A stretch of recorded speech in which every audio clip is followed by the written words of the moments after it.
কথাটা খারাপ লাগবে শুনতে, তাও কথাটা আমি কই। কেউ একজন বলছে মাতালের কথা বিশ্বাস করা যাবে কিন্তু পাগলের কথা না। আমি ভাই এটা হাসলেন কেন? আমি ভাই এটা কেউ একজন বলছে, ঠিক আছে?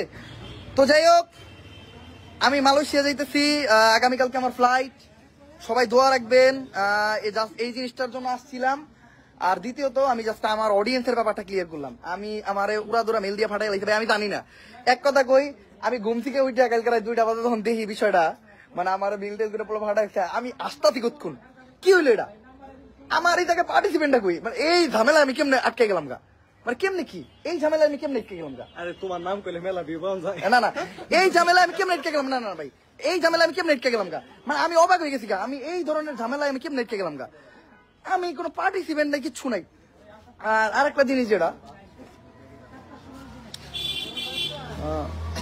ঘুম থেকে উইটা ভাই একটু অফ করে দেন না, ঘুম থেকে উইটা মানে আমি হুট করে দেখি কি, ঘুম থেকে উইটা আমি হুট করে দেখি মানে 24 ঘন্টা পরে নাকি আমি 64 জেলা থেকে বয়কট। এই ঘুম থেকে উইটা দেখি আমি। এখন 24 ঘন্টা পরে যদি আমি 64 জেলা বয়কট হয়ে যাই, এইটা আমি দেখছি মিনিমাম 36 ঘন্টা পরে আমি জানতে পারছি যে কি হয়েছে। 36 ঘন্টা পরে আমি জানতে পারছি যে কি হয়েছে। 24 ঘন্টা পরে আমি বয়কট হবো, 36 ঘন্টা পরে জানছি যে কি মানে কি হয়েছে। আমি যে বয়কট হবো এটা আমি 36 ঘন্টা পরে জানছি। এখন এই যে 24 ঘন্টা গেল গা, এখন আমি কি আসলে 63 জেলা থেকে বয়কট হয়ে গেছি? এখন আমি যদি 63 জেলা থেকে বয়কট হয়ে যাই গা, তাহলে তো আমার কিছু করার নাই, আমি তো অলরেডি বয়কট হয়ে গেছি গা। আমি গাজীপুর জেলায় আমি আছি এখন। এখন আমি গাজীপুর থেকে আমার ঢাকা জেলায় ঢুকতে হইব। আমার আগামীকালকে ফ্লাইট। তোর বাপের বাড়ি তো বরিশাল। কথা পরে কো, এই সারা সাইকেল। আগামীকালকে আমার ফ্লাইট মালয়েশিয়া, আমার ঢুকতে হইব ঢাকা জেলায়। এখন আমি গাজীপুর থেকে কেমনে ঢাকা জেলায় ঢুকবো? আমি বয়কট হয়ে গেছি ঢাকা জেলার থেকে। আমার 8:30 ফ্লাইট, 8:30 আমার ইন্টারন্যাশনাল ফ্লাইট। আমার যদি ঢাকা জেলায় আমি বয়কট হয়ে থাকি, তাইলে আমার ফ্লাইটে ওঠার আগে আমার আটকে দেবো। নয়তো আমি যদি মালয়েশিয়া যাই তাহলে তুমি পলে গেলাম গা। আমি জাস্ট একটা কথাই কই, আমার নাম মোহাম্মদ মারুফ হোসেন ওমর। আমি এখন গাজীপুর জেলা ত্যাগ কইরা ঢাকা জেলায় ঢুকতেছি।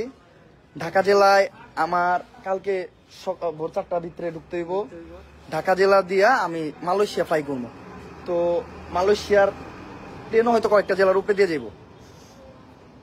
আমি ঢাকা একটা দেশ, চুপ, ঢাকা একটা দেশ, চুপ। আর গেলে সাদা দিয়ে দেবে। কোনো কথা হইব না, কোনো সমাধান। তো বয়কট আমি ভাই জানি না, আমি বয়কট কি লেগেছি এটাও জানি না।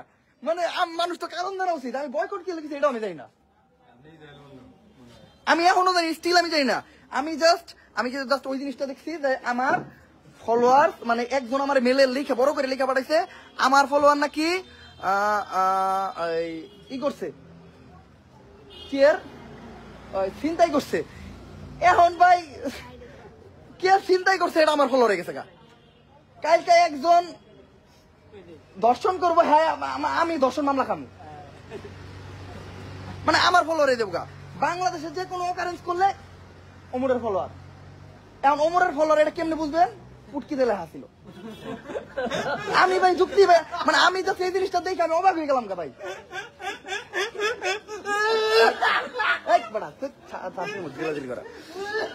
ভাই